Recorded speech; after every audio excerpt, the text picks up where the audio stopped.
I'm going to teach you how to identify your knit and purl stitches. So I have a piece of stockinette stitch here.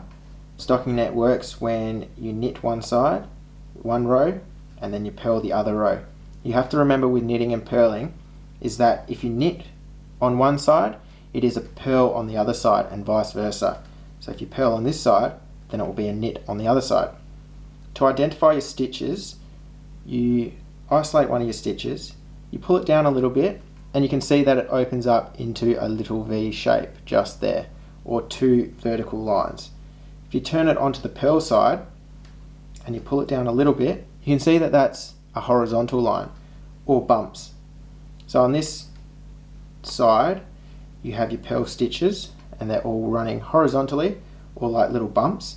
On this side it works vertically like little V's. So that's pretty easy to understand when you are working in stockinette, but when you have a piece of work that has both knits and purls, it can get a little bit more confusing. You can see that that's an obvious line and it stands out. That's your knit stitches. But in between that, it's a little less obvious, but these are your purl stitches. Remember when I said that if you knit one side, you purl the other? That purl line is now a knit on the other side. So, to also identify amongst all the work, like before, to identify what stitch you have done, or what needs to be done, you pull down a little bit. Don't pull too hard, you just pull down a little bit and it opens up those stitches. So you can see that this one pulls down and you can see the two vertical lines. This one is just one horizontal. This one, again with the two vertical lines.